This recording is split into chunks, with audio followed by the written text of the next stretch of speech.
Yo, what is up guys? Delboy here, aka Blue Collar Sports TV. Hopefully you guys are doing well. If you're new here, smash that like, hit subscribe, all of that good stuff. So Chris Eubank Jr. defeats Wanik Awdijan, I think it is. More than likely got that wrong. I'll just call him Wanik for this video. But Eubank Jr. defeats Wanik by a 5th round corner retirement, much like the Hughie Fury versus Christian Hammer fight.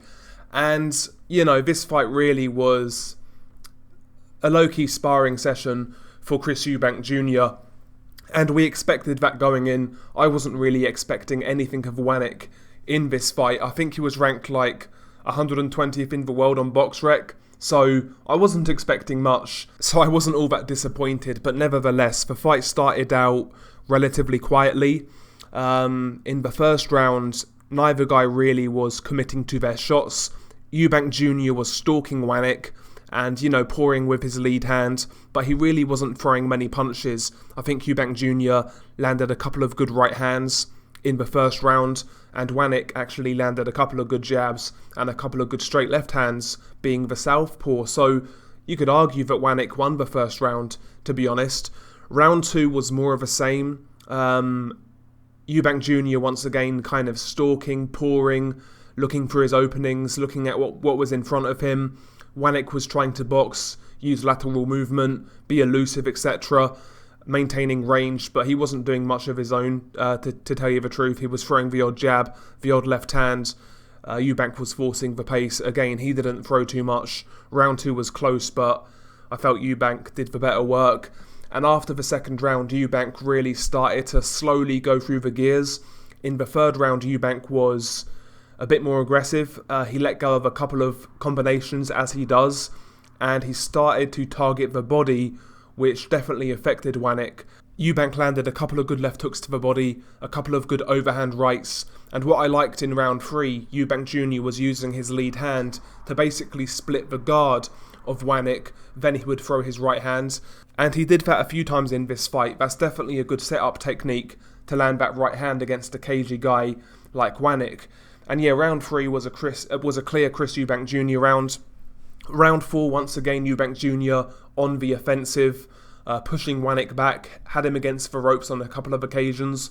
Once again, landed some good body shots here and there, a couple of good flurries, some nice overhand rights as well, which definitely were affecting Wanik because Wanik's face was starting to get marked up.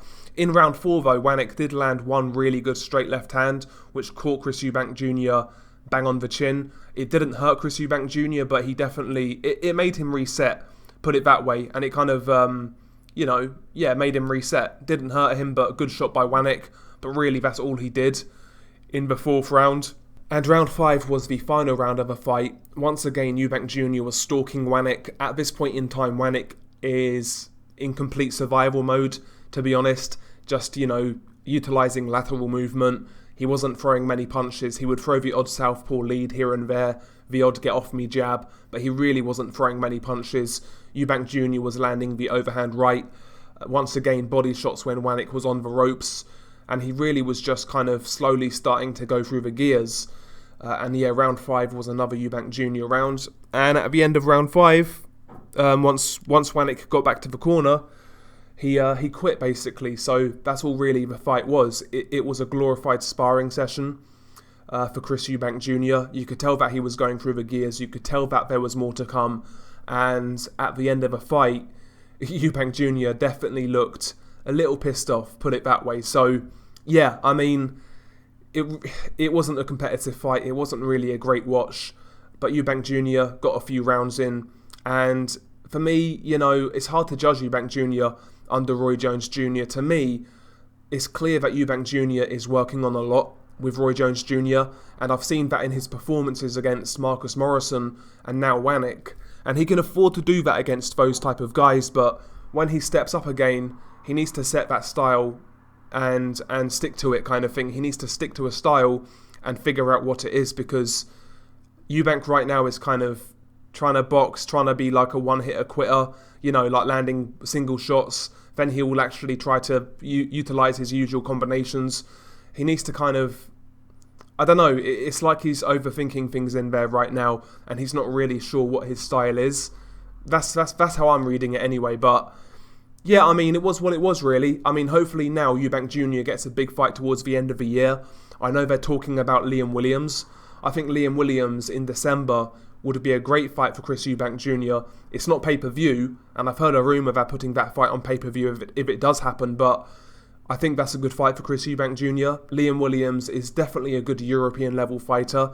I would say Liam Williams is above domestic level, so and he comes to bring it. So for me, that's the sort of guy Chris Eubank Jr. should be fighting next. And let's say Eubank Jr. beats Liam Williams at the end of the year. Next year, Eubank Jr. needs a world level opponent, whether it be Golovkin, Charlo, Andrade, etc. These are the sort of guys Eubank Jr. will need to go for next year. So yeah, I mean, it was what it was. I'm finding it hard to gauge Eubank and his relationship with Roy Jones. Is he an improved fighter?